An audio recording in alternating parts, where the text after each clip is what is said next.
Kind of hurt when shit popped up on my phone.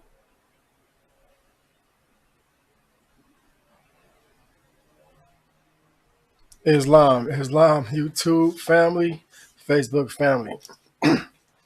Check it out. I wanted to share something with y'all. Came straight from the Prophet Noble Drew Ali. I'm gonna read it to y'all.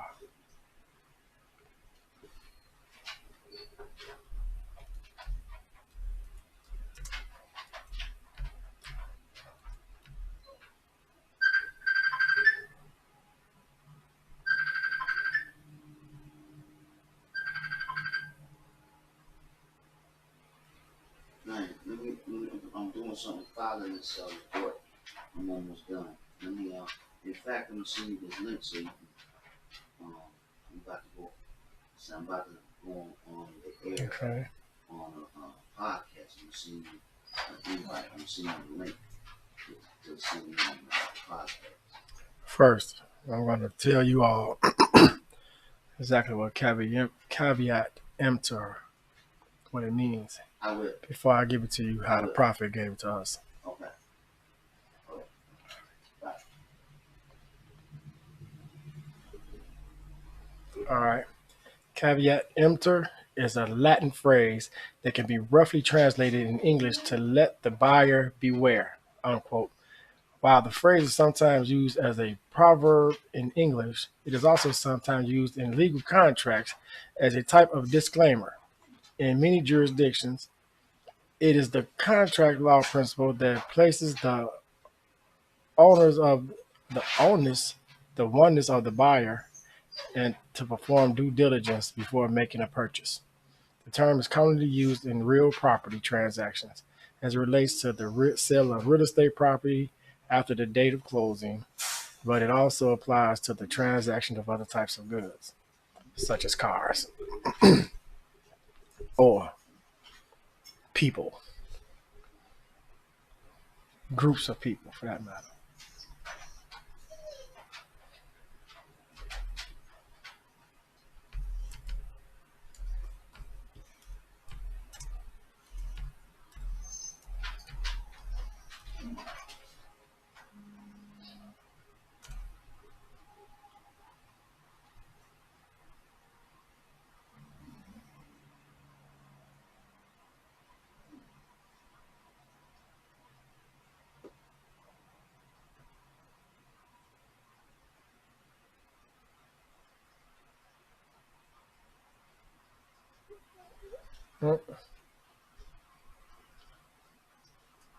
Well, right now I'm searching so I can read it to you. Let me see.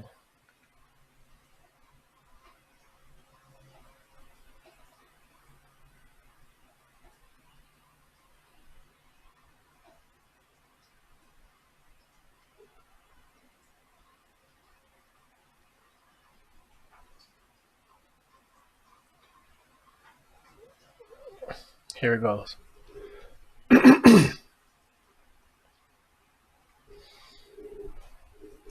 All right, everybody that tuned in, hope y'all paying close attention. Listen to the words.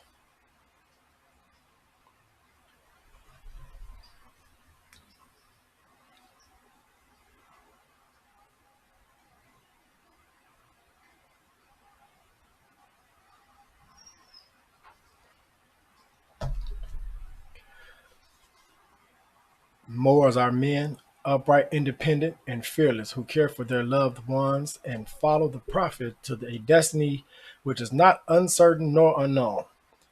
They are fortified by the impregnable doctrine built upon love, truth, peace, freedom, and justice. It is therefore folly at its greatest height for smelly culprits with their insidious plans to invade such a realm. They try and try, but their own bad planning brings down the wrath upon their heads like the sword old Damocles had. Intrigue and scurrilous cunnings find a difficult path to travel within the ranks of the Moors. This is so because the Moorish movement has been well planned by Prophet Noble Drew Ali, whose latent powers are abundant, unknown, and may be called into action.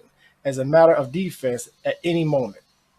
Prophet Noble Ali knows the people within his ranks who are interested. They are the vanguard of the movement as the Moorish hordes increase here in America. All of the Moors are active, not passive. A member's interest can only be in one direction, and having traveled over the road years before, the Prophet knows where every member is along the road. A few feet below is another road where schemers walk, where traitors grin, and culprits bask in the sun. They think they're on the same road with true Moors, but the Moors are high above on the pinnacle where they might view the destructionists as they fall for the last time and their bones bleach in the sultry midday sun. Hungry scavengers, flying high, catch scent, devour, and leave crying out, Caveat emptor, cast out the dead carcass. The Moors high above see these plotters, purveyors, the worst that exist, hurl themselves downward by their own works as the hawks await by Prophet Noble Drew Ali.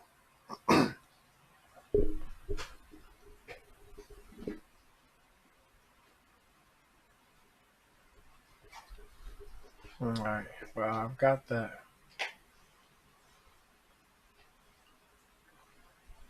from this website. I'm not gonna publicate it here and tell you what website I got it from. But it's got another drawing say the prophet makes a plea to a nation, and it's all in quotation. Our divine and national movement stands for the specific grand principles of love, truth, peace, freedom, and justice. And I, the prophet, am applying to loyal, faithful Moors, members, and the American citizens to help me in my great uplifting acts of fallen humanity among the Asiatic race and nation. For I have suffered much and severely in the past through misunderstanding of what the movement was dedicated to. It is the great God Allah alone that guides the destiny of the divine and national movement. I know all true American citizens are identified by national descent names to answer and apply to the free national constitution of this free national republic of the United States of America. That's why I'm calling on all true national citizens to help me morally and financially in my great work I am doing to help this national government. For without a free national name, with a descent flag of your forefathers, there is not a national divine title of the government in which we live. This is from your true and divine prophet unto all American and foreign sympathizers, Prophet Noble Drew Ali.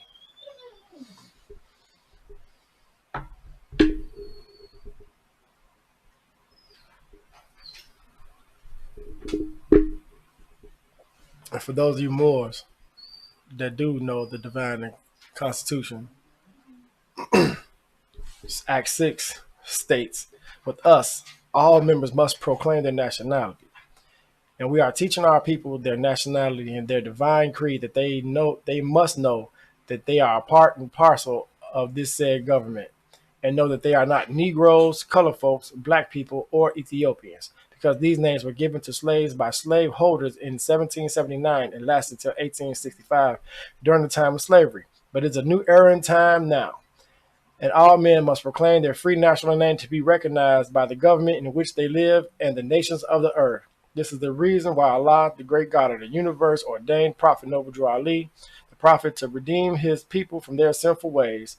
The Moorish Americans are the descendants of the ancient Moabites who inhabited the northwestern and southwestern shores of Africa.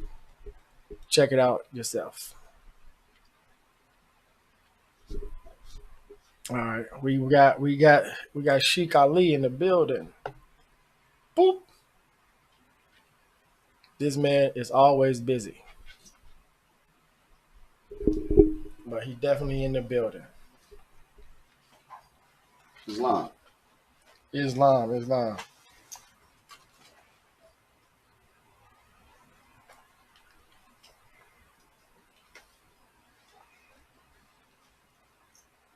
All right. Hey, Sheik, give us your measure on the caveat emptor. Caveat emptor. The prophet was actually letting ones know the process in this is our personal drawing. Letting ones know the process in which they will be tried, even though they're getting the truth. Ones will come claiming they got the truth and their version is better. It's somewhat similar to the experience ones have in Christianity with regards to the lessons given to them by their preachers and pastors. With regards to the prophet, we know he was divinely prepared. So there's no need for interpretation with regards to individual isms. You draw on what one has. My belief is this, and this shall be thus, and that's not the case. The prophet was warning the Moors that these are the ones that are going to come. He identified the smelly culprits. He said you can clearly see them in the midday sun and be basking in their wantonness. All you have to do is draw off the lessons, and it's more like, I think if you ask me, I think the prophet was the inventor of the internet. I'm a little biased with that, but that's just my personal belief, my personal feeling, because he gave us everything. You draw like now when you go on the internet and look for something, put your search, your keywords in, it pops up. Well, if you go through your lessons and draw off keywords, your answers pop up. And this was done long before Al Gore. You see, so it's not a problem that someone else is accounted for this demonstration. But it is a problem if we're not teaching the truth. It is a problem if we're ones to exist in the dark and we tell them it's the light. See, that's deep. You see, because we have free will as humans. You're allowed to choose what you want, but don't try to make the choice for you. It's not fair. And then on top of that, disguise as caveat emptor lets you know. Be careful what you buy into. Be careful what you believe. We don't want. That's exactly what I was going to speak about. That's what I was like. I think that, well, from my perspective, I feel like the prophet at those times were really expressing that, like, you know, if we teach from the highest principles known to man, love, truth, peace, freedom, and justice, to really be careful of what you're getting yourself into, even when it's a teach, when he says and teaches us, as we do teach love instead of hate. It's like the caveat emptor is like, be careful. Mm-hmm. Be careful, you know. And even in the lessons that's in the Circle 7 that we have right here. So we definitely got one. Look at that, y'all. It's too much. It's pretty. Too much light, though. It's scary.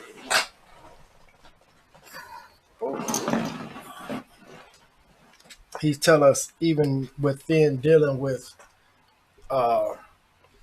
females to fix not subtly. Yo, future, this is another measure. Y'all gotta draw off those. To fix not subtly. Your choices now depends your future happiness. And that's another caveat. Like, you know, buyers beware. You know, the old people telling like, why buy the cow if you can get the milk for free?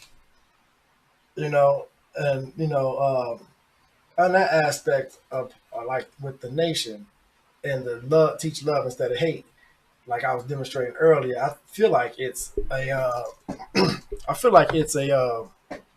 actual, you know, it's always esoteric, you know, for the inner circle, but at the same time, to get it out, you know, as a notice to the public, is exoteric. Mm-hmm. You know, for everybody to know that. But if he's saying that from the inside, the one sitting high on the pinnacle can see these things, can see the scurrilous, the cunning, the schemer's work, and you know, be able to put them in a proper place or treat them accordingly. So, what's your measure on that to teach love instead of hate after you've read the caveat emptor and like put it into effect. The caveat emptor and can be used to so many things. It can be used to create, just like the logos. It can be used to say, just like the logos. It can be used to destroy, just like the logos, because it created thought. And the ethers, more or less, vibrated in such a way where the prophet was able to clearly lay out step by step how to deal with these ones. Not as opposed to, hey, part two is coming, or I'm laying half of this down. It was very concise. I mean, we look at a piece of right here. It says, look, they try and try, but the old bad planning brings down upon their heads like the sword old Damocles had. I mean, think about that metaphor.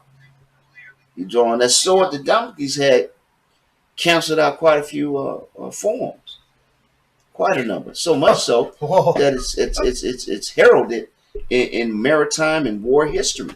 When you go to West Point, they talk about Damocles and the sword that he held, and it's supposed to only be in the Bible. So why is it in military school? You see, the application of the teachings that one is given with regards to the study they're in, if they're excised accordingly or in exercise, but excised meaning becoming just a part, so that when you step into that realm, let's see, it's about when you say buying into. When someone comes upon you, like for example, we have a demo right now.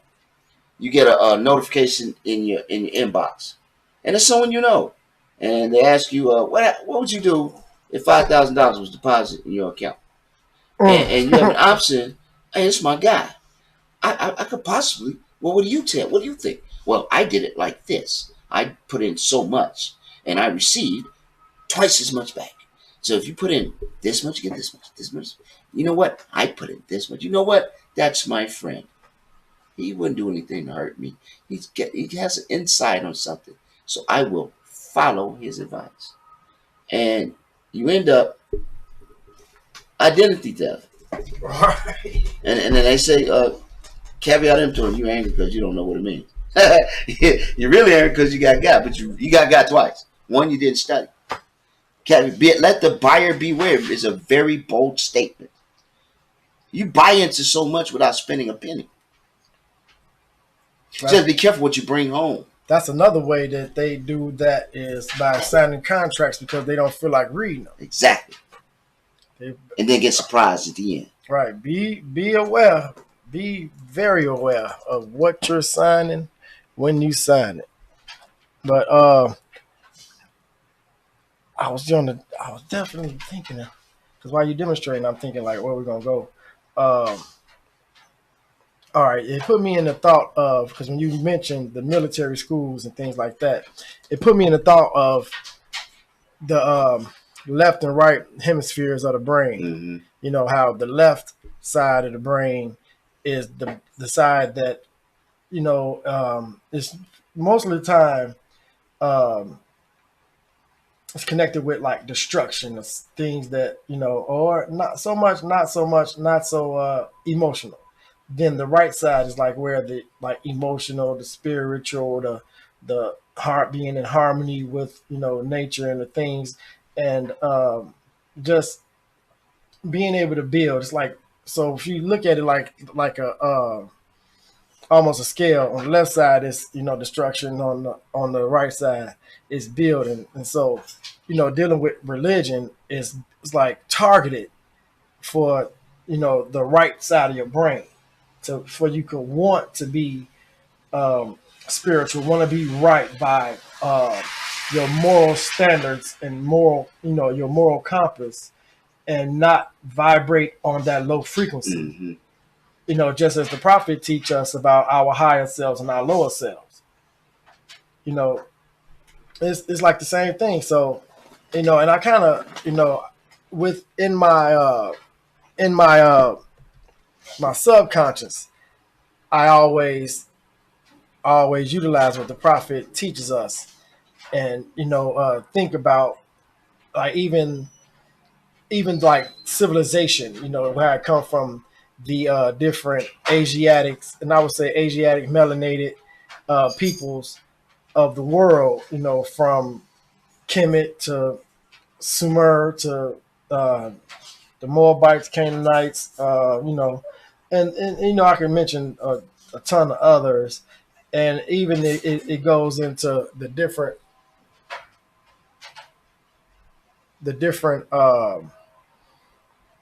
the people that brought civilization, sciences, the astrology, geometry or mathematics, whatever is algebra, whatever, cosmology, I said astrology, all these things that we use to really figure things out, because I always say that the prophet, I mean, not the prophet, but Allah gave us a resolution.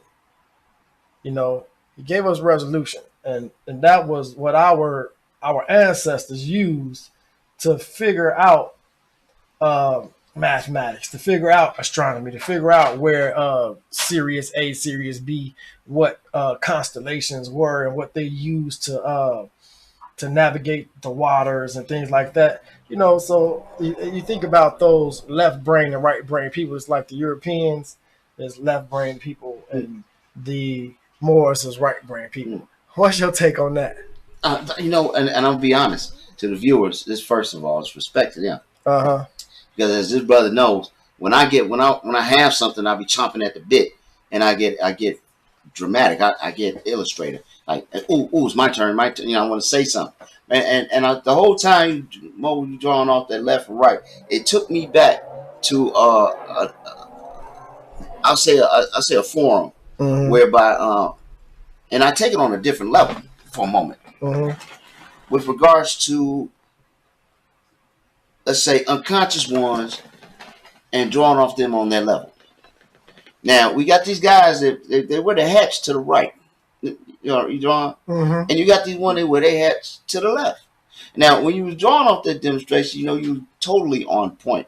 So much so that it reminded me of the time we had a measure like that. We asked him, brother, why do you think it is so? Why do you think this is so? Why do you wear your demo this way? Why do they, and because and we're drawing. You only go by what you know.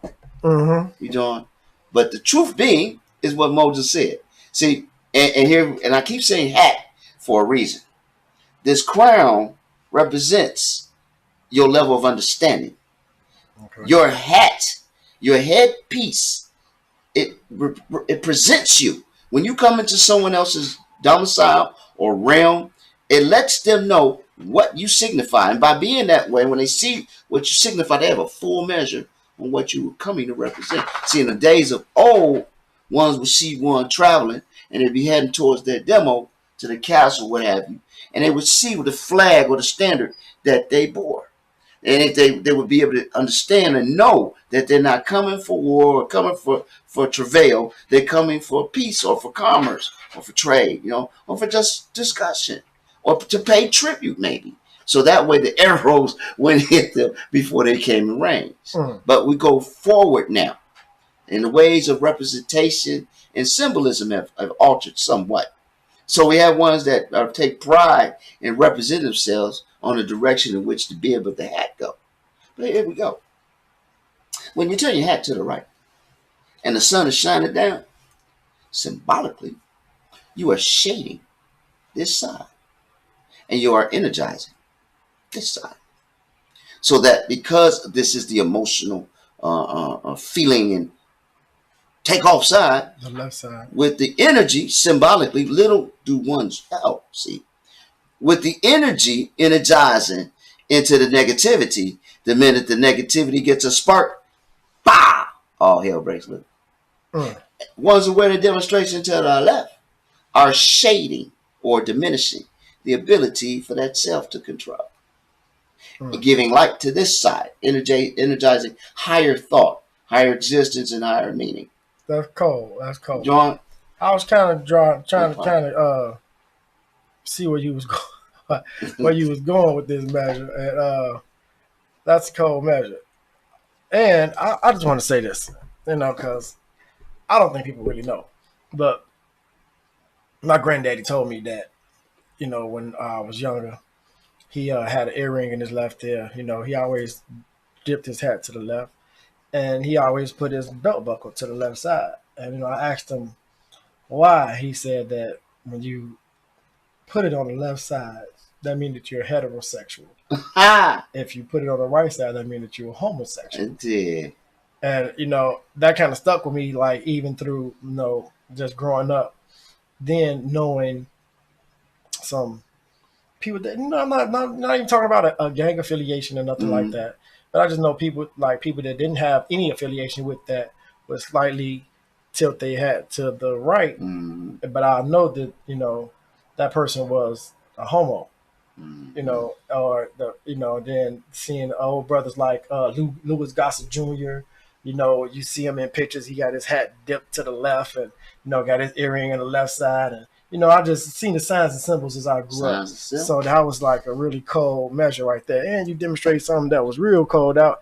That the shading and the protecting the left side, or like you said, diminishing that to let the right side, which is the creative side, and then the left side is the destructive side, to kind of hover and cover up that left side to let the creative and the more harmonious side Exactly.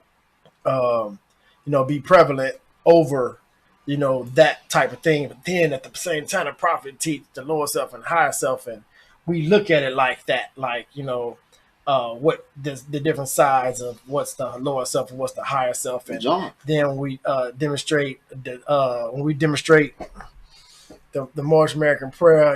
We got the fire that ran to the state, and but at the same time, it's 2 to 5. Exactly.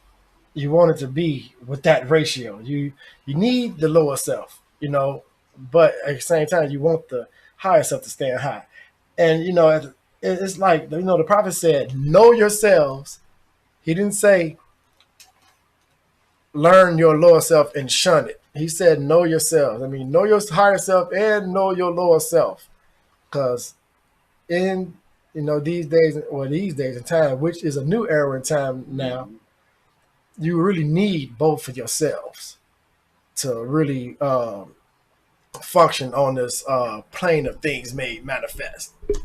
So, one could catch a drawing, and it's quite simple. It is. Islam. Islam, Islam. Yeah, but everybody that really knows, they come on our check out our podcast and things like that. They really know it's unscripted. We don't really sit and write down a script of what we're going to talk about, even what we're going to do. We just kind of just you know demonstrate and let it just come to us. So it's almost like we just teaching lip to ear. But luckily, the internet is here, and you all can catch a drawing. So the comments are open, and you all could drop a comment if you will, and we'll definitely be able to answer questions and uh, put it out there so that everybody could know what your question was, and we'll answer it to the best of our ability.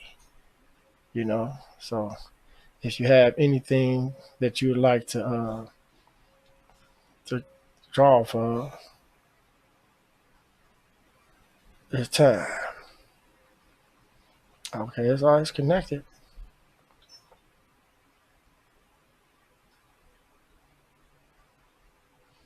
All right, both of the comment sections are connected.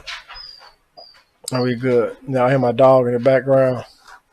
All right, we got to move further because we got to pick this brother brain, because he come all the way from North Carolina, to be in an event that was really successful. The birthright of Moose Man, and we celebrated, and everybody came around, and it was love. Everybody had fun, and it was just real. It was a whole lot of love, food. People dressed their best, and I was a bit grungy. 'Cause that's how I do, and but we still had fun and did had a beautiful thing. But we got the brother to come from North Carolina for that event, so I kidnapped him. You coming with me? You Truly. finna get on the podcast. You ain't going nowhere, and he been a hostage ever since. And Yes. And y'all, he got this dog named Ryder. That is an old man in a dog body, and me and him been getting into it too. You know, if something change, y'all see some bite marks on me or something, you know Ryder did it. So I'm just putting it out here, so in case anything happened, y'all could plot on Ryder because he be with this guy. That's right. That's right.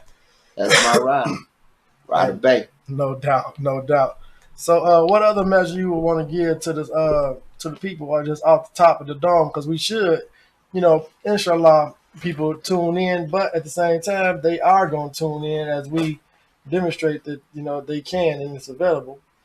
What can we, you know, lead them with, or even start, start off with? You know what you want to demonstrate? We can start off with what is already going on. Destruction of civilization. How do we counter that? We say we want to exist as long as we can. We want to be on this plane of things made manifest for however long Allah deems necessary, reasonable or just. And of course, we don't want anything to interfere or hinder the outcome of peace and ending peace, or peacefully ending. We don't want that. So we have to have safeguards. Those safeguards are put in play for specific reasons, a certain way. It's almost like putting a key into a lock. If you're missing one notch, that's not going to turn. You will not turn the tumblers. You will just have a key and a lock. But if you have it precisely honed and sharpened so that it fits every groove as it is designed to do, and it will open that lock, because that is the law. Such it is with more science. There's such an argument, or say, I don't want to say disgust, but I will say something close to it. There's almost like a disdain with ones that are unconscious. There's a disdain because the majority of them actually know that they're unconscious. What about the ones that want to be unconscious and just don't want to wake up? And anytime that it's like you give. It's almost like when a person is sleeping, and then you disturb their rest. You disturb their rest, and man, what you trying to wake me up for? Yes, sir. Leave me alone. Let me sleep. And I look at the whole other unconscious ones, because it's a lot of woke individuals, and then it's so much more to being woke than to be what the media is trying to make woke seem like you give accredited knowledge to homosexuality. They try to make it seem like being woke, or like I seen a thing on YouTube about Disney being woke, and this Asiatic sister, she want to slip in queer situations in Disney while our children would see it. And I feel like that is truly shaitan at work. It truly is. And that what in the world is wrong with this lady, man? Just because she lay down with it and she carpet munching and unfolding like she doing, she wanted to impose that on our children. Yes. I think that's wrong. And I really don't care how people feel, but I care that what's wrong, what's right is right, what's wrong is wrong. You let the children live, and you let them learn, and it will come to them at their specific time, because Allah give the portion to whom He see fit. Yes. You're drawing. No, I had one in the check, because what I did, you know how I move. So what I did was, when I spoke about the unconscious, that the percentage that know they're unconscious, and I stopped. Mm-hmm. I did it on purpose. Because then you have the next echelon. Those are the unconscious that don't know that they're unconscious. Okay. Then you have the ones don't even know what consciousness or unconscious even entails. And then you catch the realm of those who don't give a damn. And you better leave them alone, let them sleep. Those are the ones that are comatose. Would you say that those are the ones that draw off their left They hemisphere draw of their truly brain? off their lower self. Left hemisphere Yes, of their brain. left hemisphere. They left-sided people, left brain people. Right. John, see, because like I said, these safeguards, the Uh-huh. safeguards are put in play, and the Right. way that it's put in play is a systematic resolve. You see, once a given parents or parentage or those of that stature who before them were trained and given the doctrines to apply and employ upon the coming generations. These are safeguards. See, and as long as you have those in play, you have a guard against these smelly culprits. You have a barrister against the cunningliness of the undesirable. You have a fortress that is stalwarted because you have love, truth, peace, freedom, and justice in its clearest form, not as a symbolic entity, but as a lived experience. The safeguard, knowing that those before you have put in time have instituted with you the knowledge of self. Uh-huh. The knowledge of self is much more than saying I am me. The knowledge of self is knowing the capabilities of man as a total. The wants of the prophets for their people. The goals that they have been established so that they can attain them and achieve them. And then clear the slate and create some new demonstration so that we can move on. It's a new era of time. And all men now must proclaim. This serious stuff. Islam. Look, when you go somewhere, they don't just ask for your identity. They only do it when you're doing some state and local stuff. Go ask for a passport. Mm-hmm. Go open a corporate account. Not a business. A corporate account. Go and get a trust, a estate trust established. Buy stock. All of these things I said require nationality. They want to know who you are. Who are you to come and require our products? Because we're a select bunch. Wow. Tell dude to hold fast, man. Ryder, peace be still. He's trying to give his message, y'all. Yeah, he always got something to say. but you know, in reality, when we think about it, when we sit down in these different varied think tanks, we talk about the stuff that's going on regarding the government and all this, that. We have to stop every now and then to have a think tank about what's going on with us individually. What's not and I don't mean in a congregational setting. That think tank you already got with you. The original computer. Your brain. You sit down and you think. You think about your stature and your status and your here you go. And I hold fast on the line.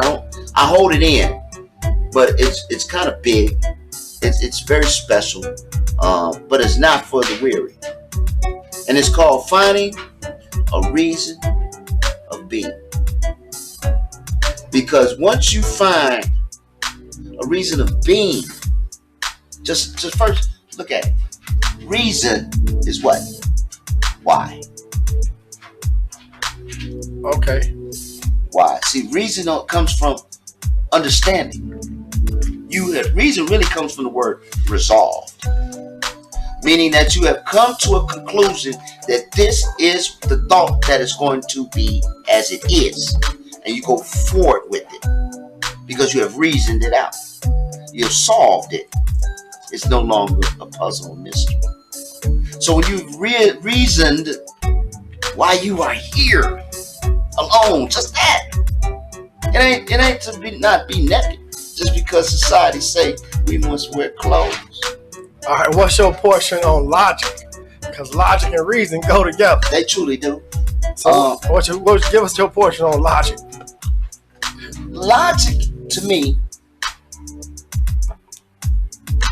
is, and I'm going to use a Latin term, summum bonum. It is the totality, summum bonum, the total sum of man's collective reasoning, so that they come to an agreement, and because it makes sense, not my sense, and it makes sense to me. But in order to grasp what they call logic, it has to apply and make sense. We all agree that it makes sense. That makes it logical. All right, so I want to put it all together.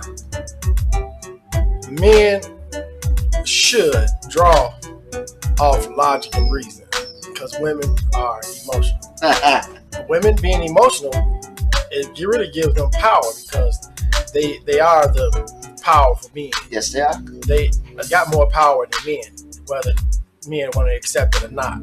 Even when it comes to teaching, even women don't even have the slightest idea that they are the goddesses, that they are priestess when they're born. Mm-hmm. You know, and at the same time, as a nation is being birthed, the first teacher is the woman, the mother. And she is the one that really teaches them, even through the umbilical cord, you know, through the even through the embryonic genesis. You know, as it's taking its form, and you know, from the moment that the electric spark hit when the sperm meets the egg, you know, your whole fate and everything. This is how cold Allah is. You know, Allah is like the infinite wisdom, the infinite spirit, the supreme being that you have to pay homage to. In whatever language that you pay homage to him in, or you worship and you pray, you know, when you pray to the infinite spirit, the infinite wisdom, or the supreme being, you know, you get what you want, but be careful what you ask for. Mm-hmm. But at the same time, like I was saying, the world being matriarchal because a woman had to be first. You know, so with all the lies that they put in this religion, you know, if you go into the breakdown of that word, mean to bring back, legion, group of people, or a group of entities. Yeah, period. Yeah, period. You know, to bring back that, you know, that's where religion came from. Right-minded people, you know, and then military and all the destruction came from left-minded people, you know. So we put this all in the big ball to kind of try to understand what it is, and you know, then when you see the proof in the men taking over, being patriarchal, you know, not wanting to give the women their just due, but at the same time they more than deserve it. Oh yeah.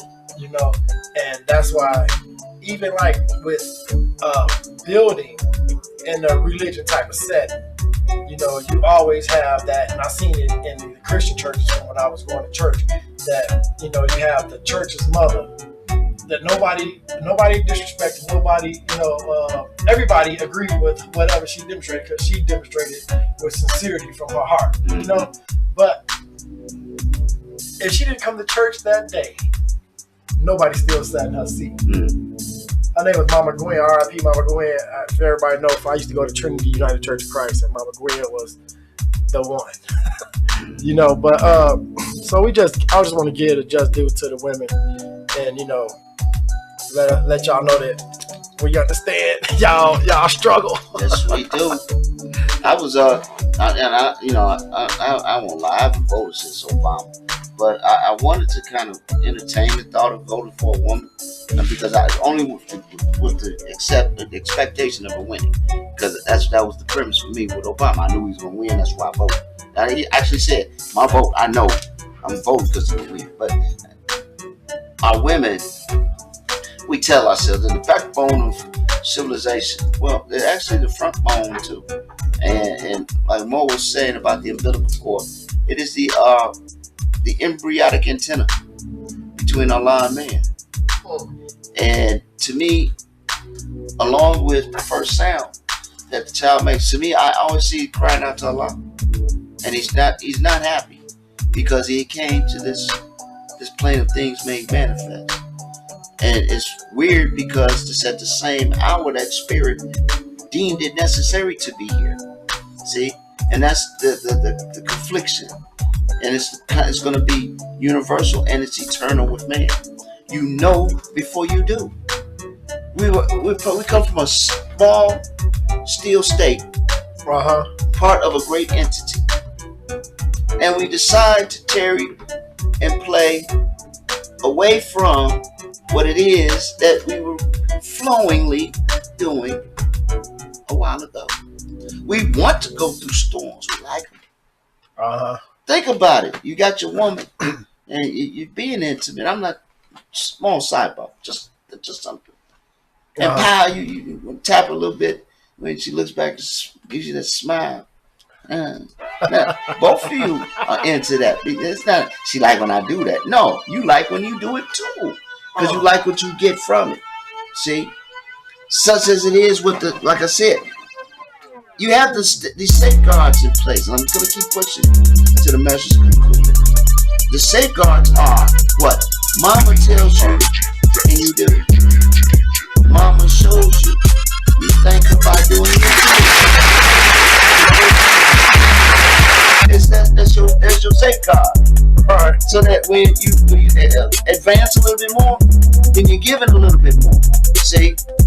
Then you have Mama has you follow and watch follow, because he gives you the strength, the foundation of what the discipline and the structure for your reason of being. See how it works?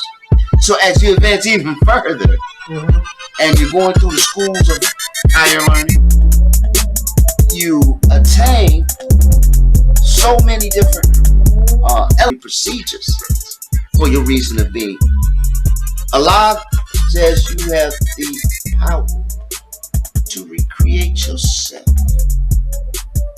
in a still small form, so that they too can experience the understanding for the reason of being.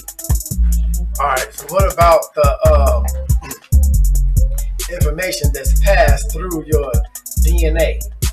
You know, a lot of the answers, like I was speaking on earlier with the hemispheres and about the different civilizations that didn't have a the technology that we have today, but at the same time they knew things that they probably shouldn't have known.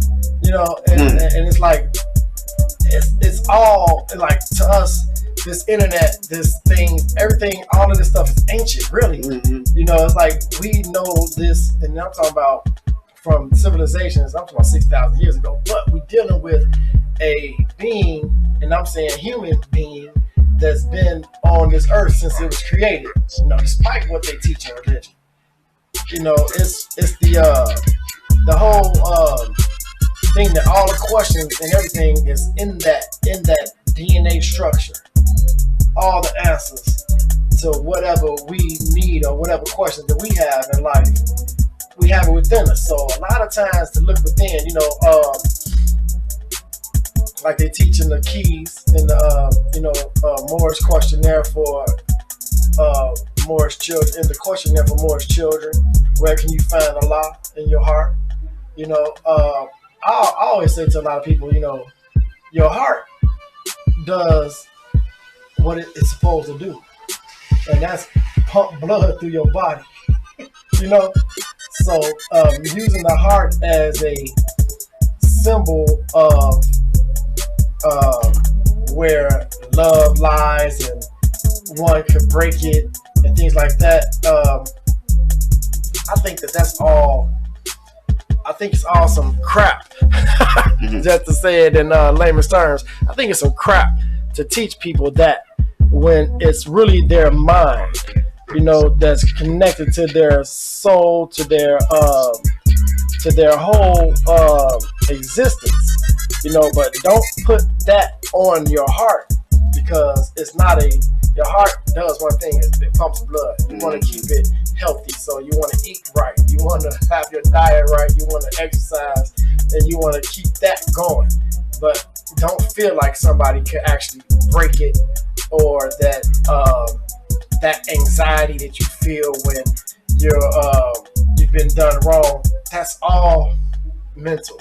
Yes, it is. And to think like that, it's like you letting yourself live in the hell that you create. That you create, partners. I want just not piggybacking, but I'll say it freely, adding to that measure. I'm thinking of symbolic, the heart itself. I'm just looking at the heart, and when I think of the heart, I always think in terms of tag day, because that heart is the love, it is the strength, and it's the unity and the bonding of all active Moorish American members. That is my understanding of that. That's where I'm at with that. That the red heart that is used in symbolism, that is made by man, and that is its purpose is depicted by man.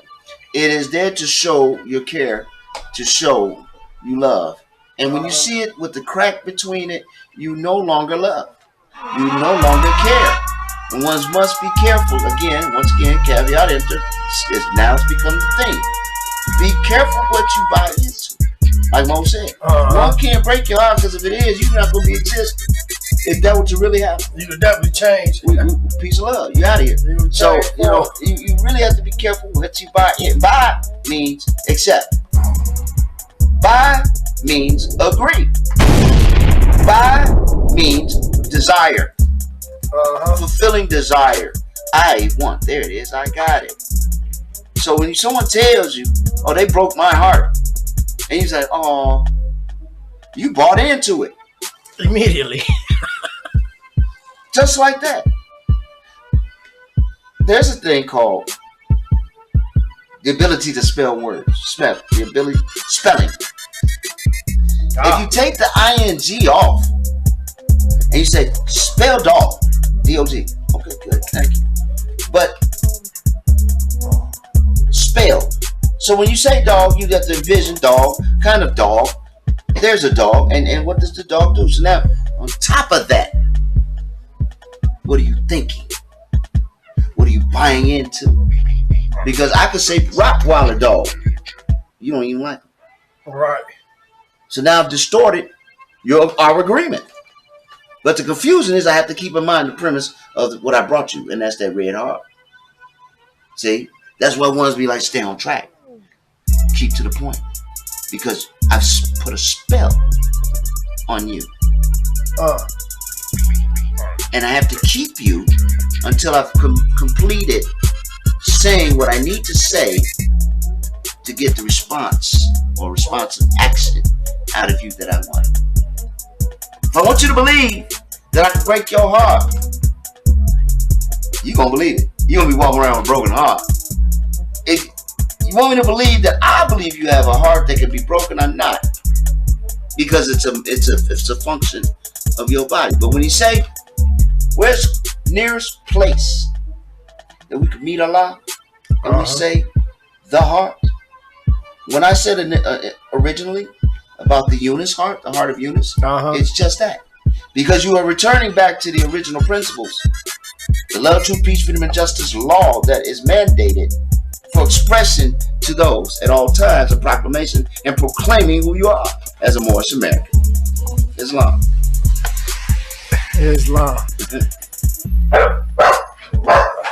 Hey. Don't y'all start. Y'all hear our dogs want to start getting voices. Right. And they put you on point, though. You know, that's when you have a dog, they hear things you don't hear, and they are really more concerned about what's going on that you're not paying attention to. So they kind of put you in tune with it. The other day I was in I was in the grocery store, and I had my dog with me. And, we were walking, and this guy walked from my left when I really wasn't paying attention, but Bruno was paying attention. And so he said, Bruno, kind of gave a slight little, and I turned and looked, and I saw the guy, and he was walking up, and he said, oh, that's a service dog. Service dog's not supposed to bark. I said, yes, he is. He's supposed to let me know that you're getting too close, so you need to back up. He didn't just started barking and wailing and growling. He just went, to let me know that you was right there. And so now I turn and see that you're right there. You need to find something else to do other than come and bother me about my dog, you know. But it was really a agent, I would say, that Mm-hmm. worked at the place to really come and try to see, you know, how my dog acts, because you know, but my dog, you know, I connect the the leash to the shopping cart, and he pulls it. You know, he pulls it. You know, so it's almost self propelled. Mm-hmm. And you know, I tell him which direction we going, and he pulls it in that direction. That's And right. you know, and he just a really cool guy. And every time I stopped and was looking for whatever item, he would lay down and wait until I find it. Then we'll move to the next place, and he would do the same thing. You know, and these Europeans, you know, they're really dogs, and you know about them, but lying down with dogs and getting up with fleas. And the rider hear me talking about dogs, so he want to come over here and check my temperature real quick, On man. the real. Rider something else, man. Y'all can see the guy, but this little guy, man, is a trick, man. He gonna come here and check my temperature, gonna smell me, then walk away. I wanted to slap him because he don't know he be coming at me sideways. I wouldn't want to box him, but he I told just, you know, he's something else. I told y'all have a unique relationship. You know, it's one to actually watch. It's developing. You know what I'm saying? Like each time he takes it up another level with you. That's You right. know, I remember when I was here last time, and you say, "Get off the couch, boom, come," and you ain't have to worry about it. He stayed like this, the hell you move. Right. And now you know you say, "Get off the couch." He's like, "What?" Yeah, and then He wanna he growl growl at at you. you. He's like, "Well, you ain't gonna do nothing," you know. Sit down, Bruno. But you know the importance Down. of I know y'all can the hear this importance guy. of this measure is to really express to, you know, because we discuss things, we have a grasp of reality, and I'm saying it just like that, Mhm. reality. Mhm. We have a grasp of it. We're taught that the clearest human knowledge is but blindness and folly, True. and there's a reason for that because it's true. That goes back to the logic.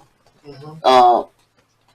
When we think that we've accomplished an understanding on something, 100% of knowledge on that subject, we Mhm. come to find out there was one little aspect of it we forgot or missed, or we need to go back and add to. Then you find all these little the treaties. I mean, like doctrines and lectures and so forth. You find all the different addendums or revisions, revised copies, revised edited content, and bibliography or bibliographical contributions Mhm. outside of the end of what I've said. This is what it I'm this way. You listen and thank you for your time. Then you come some extra stuff. Well, what you should have did all that when you were doing this. So that makes me think that something you did was wrong. So the next time you come around with this lecture thing, I'm gonna go do my own research. I'm gonna go find on myself because you came and confused me. You told me this is the way it is, this, that, and the other, and then after that, what they call them, excerpts. After the demo, they say, well, you know, additional material, bibliographical quotations, and so forth, outside of what was given. That's the way it is when you have to be careful what you're getting, what you buy, because and I'm not attacking the educational system. I promise you. Mhm. My mother's a teacher, 40 some years. I love teachers. I love education. I love education. However, I also love our educational system. And I love our teachers. And with respect to both, and so if I give it, it has to be given back. Respect, even knowing that the teachings that were given to me in the European classrooms were faulty. Mm. After realizing and learning that Columbus didn't discover America, after standing up and pledging allegiance, now they have to all them years. Right. They made us. They You know, sure made us remember that you demonstration. know. So again, with that reason of being, when we draw and we pray to Allah for self cleansing, we pray to Allah for self supplication, we pray to Allah for salvation. We do it in our prayer. Make sure of it. Allah's my salvation and my God. So I know that I am saved with the lessons of my prophet, our prophet, your prophet. Even those who are not yet accepting, of the truism. I bet you 10 years ago, you wouldn't even understand the word Asiatic. Let me take that back. Because you still don't. So I'm going to say 10 years ago, you understand indigenous or aboriginal. The only understanding of concept or drawing of measure of aboriginal was Australia to you. When the brothers down there, first thing they think about. That's right. That's because that's what was given to you. Hey, we got a word. It's called aboriginal, and the only people on earth that are aboriginal are what they call down under, the Aussies. They were there. We admit it. They tell you. We know they was there before anybody. We didn't discover nothing. We took it over. They tell you that. No problem. But check this confusion, and it's just a minor one. It's sidebar. I need you to expand your thinking. Let's say, for argument's sake, let's say Columbus did discover America. Officially. Let's just say it.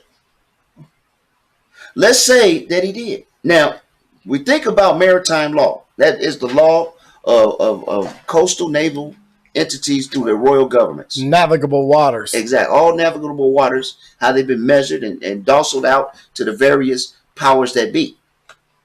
There's a different law that applies.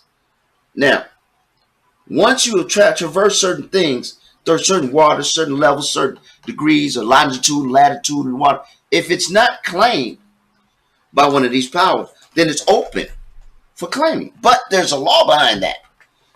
Once you've claimed it, you must register the claim so everybody's aware.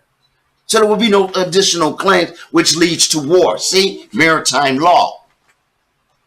But check this out. Like I said, let's pretend he did discover America.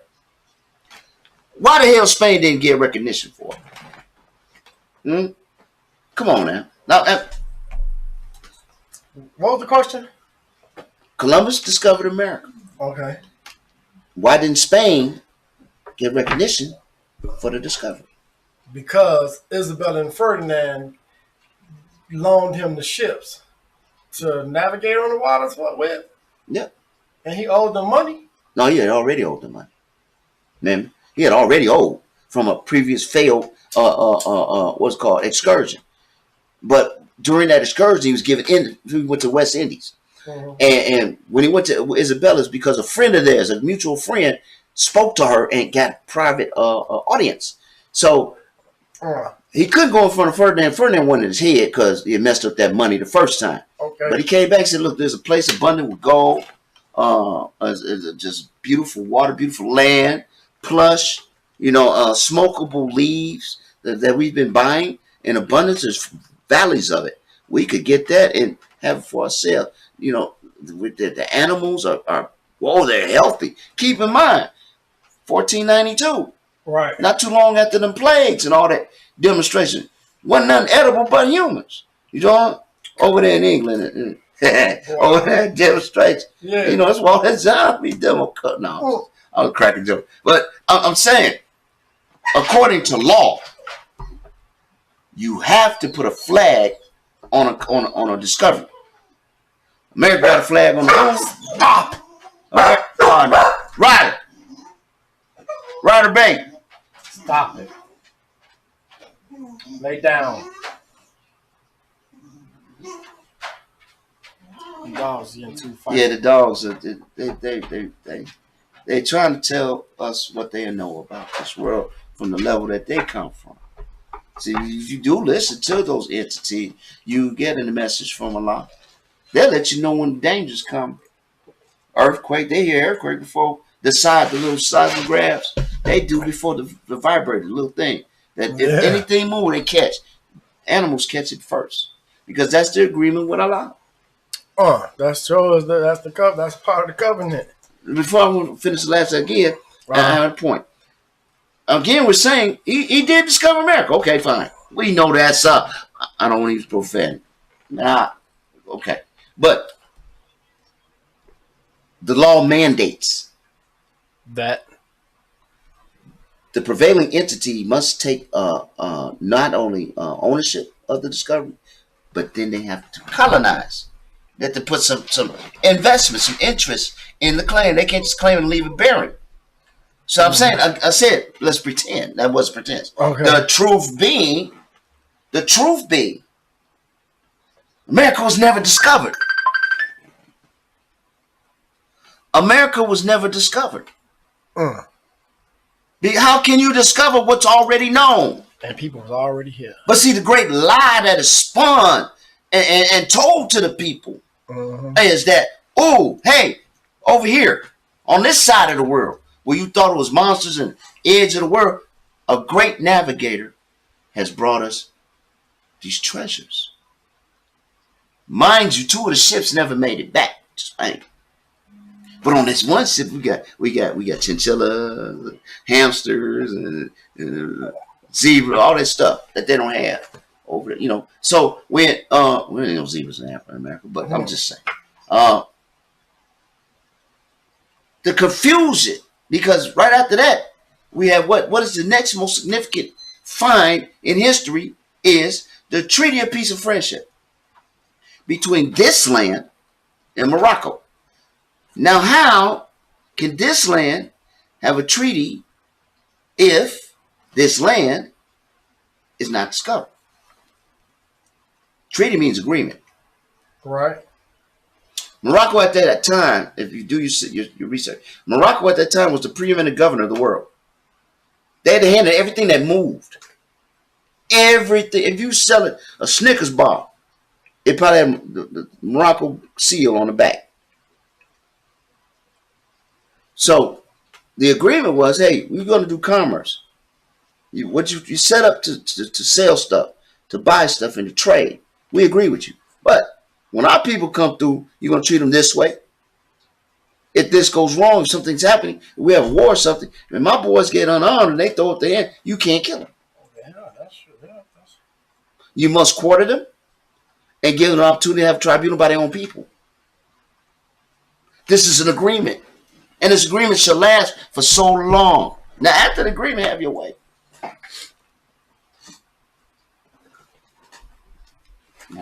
Yeah, that's where all these treaties of peace and friendship and everything come in at, you know, and how they was ratified and re-demonstrated, especially after the Barbary Coast War, you know, when, you know, the Moors were kidnapping and extorting and holding for ransom different individuals or Europeans, you know, from Britain, from the U.S., you know, and they just put everything on a hold fast on a level where they couldn't really contest, you know, the powers that be.